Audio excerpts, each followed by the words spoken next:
नमस्कार मेरे प्यारे साथियों, स्वागत है आपका इस नए वीडियो में। दोस्तों आज की जो हमारी वीडियो है वो हिंदी प्रैक्टिस सेट की 38 नंबर की वीडियो है दोस्तों, जिसमें हम आपसे कुल 10 प्रश्न पूछेंगे और आपको इन 10 प्रश्नों के जवाब कमेंट बॉक्स में देने होंगे। ठीक है दोस्तों, आपका जो पहला प्रश्न है वो है इनमें से कौन सा शब्द तत्सम से हिंदी बनाया गया है। ठीक है दोस्तों, आपके ऑप्शन दिए गए हैं, इन ऑप्शन में से आपको सही ऑप्शन का चयन करना है। मेरे प्यारे दोस्तों, अगर आप जा रहे हैं ऑप्शन सी की तरफ यानी कि आम की तरफ, तो आप बिल्कुल सही हैं। आपका अगला प्रश्न है यानी कि प्रश्न नंबर 2। प्रश्न नंबर 2 कहता है मेरे दोस्तों कि इनमें से कौन सा शब्द कालवाचक है, यानी कि कालवाचक अव्यय है। ठीक है दोस्तों ध्यान देना, यहाँ पर थोड़ा सा टाइपिंग मिस्टेक है और आपके ऑप्शन दिए गए हैं, इन ऑप्शन में से आपको सही ऑप्शन का चयन करना है। तो मेरे प्यारे दोस्तों, इसका सही उत्तर क्या होगा आपको कमेंट बॉक्स में बताना है। अगर आप जा रहे हैं दोस्तों ऑप्शन सी यानी कि अब से ऐसी बात नहीं होगी की तरफ जा रहे हैं, तो आप बिल्कुल सही हैं। ये जो है कालवाचक अव्यय है। चलिए दोस्तों, हम आपके अगले प्रश्न पढ़ते हैं यानी कि प्रश्न नंबर 3 की तरफ। तो प्रश्न नंबर 3 क्या कहता है दोस्तों? प्रश्न नंबर 3 कह रहा है कि धातु के कितने भेद होते हैं। आपके ऑप्शन दिए गए हैं, इन ऑप्शन में से आपको सही ऑप्शन का चयन करना है। तो मेरे प्यारे दोस्त साथियों, अगर आप जा रहे हैं ऑप्शन डी की तरफ यानी कि 2 की तरफ, तो आप बिल्कुल सही हैं। धातु के कितने भेद होते हैं दोस्तों? तो आप बोलेंगे कि 2 भेद होते हैं। चलिए दोस्तों, आपके अगले प्रश्न बढ़ते हैं यानी कि प्रश्न नंबर 4 की तरफ। प्रश्न नंबर 4 क्या कह रहा है दोस्तों? श्याम सोता है, कौन सी क्रिया है? ठीक है दोस्तों, यह कौन सी क्रिया है यही बताना दोस्तों आपको। आपके ऑप्शन दिए गए हैं, इन ऑप्शन में से आपको सही ऑप्शन का चयन करना है। दोस्तों कभी भी अगर आपसे पूछे कि सकर्मक क्रिया है कि अकर्मक क्रिया है, तो उसके लिए दोस्तों क्या करना, जो भी सब्जेक्ट दिया हो आपको यानी वाक्य दिया गया हो, उसके बीच में आपको का लगा देना है। अगर का लगाने से आपको उत्तर मिल रहा है तो यानी कि वो सकर्मक है, अगर नहीं मिल रहा है तो वो अकर्मक हो जाएगी। जैसे श्याम सोता है यानी कि श्याम क्या सोता है, आपको क्या लगा देना है। ठीक है, क्या सोता है, तो आपको कुछ इसमें रिजल्ट मिल रहा है क्या सोता है? नहीं। अगर नहीं मिल रहा है तो वो आपका हो जाएगा अकर्मक क्रिया, यानी कि ऑप्शन बी आपका बिल्कुल सही है। चलिए दोस्तों, हम आपके अगले प्रश्न यानी कि प्रश्न नंबर 5 की तरफ बढ़ते हैं। प्रश्न नंबर 5 कह रहा है दोस्तों, इनमें से भाववाचक संज्ञा कौन सा है? ठीक है, यानी कि कौन सी इसमें से भाववाचक संज्ञा है। आपके ऑप्शन दिए गए हैं, इन ऑप्शन में से आपको सही ऑप्शन का चयन करना है।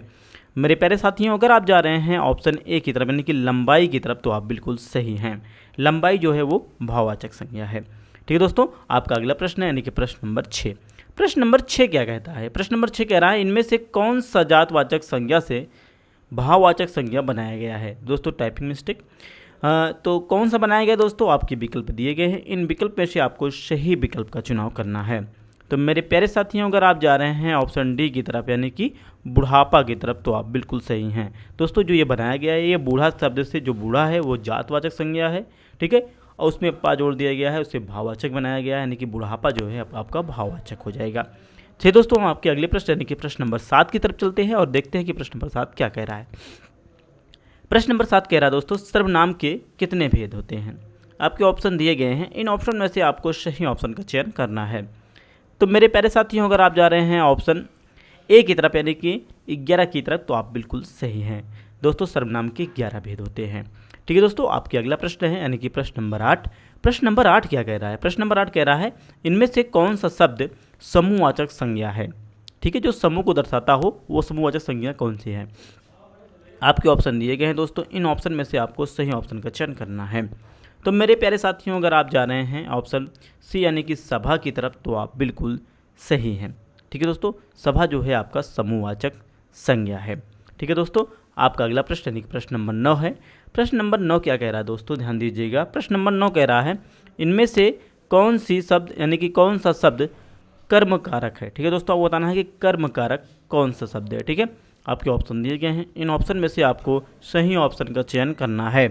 तो मेरे प्यारे साथियों, अगर आप जा रहे हैं ऑप्शन डी यानी कि मैंने हरि को बुलाया की तरफ जा रहे हैं, तो आप बिल्कुल सही हैं। इसका बिल्कुल सही उत्तर हो जाएगा। मेरे प्यारे साथियों, आपका अगला प्रश्न है यानी कि प्रश्न नंबर 10। देखते हैं प्रश्न नंबर 10 क्या कह रहा है। इनमें से कौन सा शब्द पुल्लिंग है। ठीक है दोस्तों, कौन सा शब्द पुल्लिंग है ये आपको बताना है। आपके ऑप्शन दिए गए हैं, इन ऑप्शन में से आपको सही ऑप्शन का चयन करना है। तो मेरे प्यारे साथियों, अगर आपको पुल्लिंग ज्ञात करना हो तो उसके लिए आपको ध्यान दीजिए, शब्द के आगे आप चाहे मेरा लगा दीजिए, ठीक है, या फिर मेरी लगा दीजिए। अगर मेरा से उत्तर मिल रहा है तो पुल्लिंग, अगर मेरी से मिल रहा है तो आप जान लीजिएगा स्त्रीलिंग है। जैसे मेरा अदालत, नहीं मेरी अदालत। मेरा गिलास या मेरी गिलास? नहीं दोस्तों, आप कहेंगे मेरी गिलास, यानी सॉरी मेरा गिलास बोलेंगे, मेरी अदालत बोलेंगे। तो ये दोस्तों अगर आप पुल्लिंग की बात कर रहा है तो ये ऑप्शन बी की तरफ अगर आप जा रहे हैं तो आप बिल्कुल सही हैं। तो दोस्तों मुझे कमेंट में आपको बताना है कि आपने 10 में से कितना स्कोर किया। ठीक है दोस्तों, मिलते हैं अगले वीडियो में, धन्यवाद।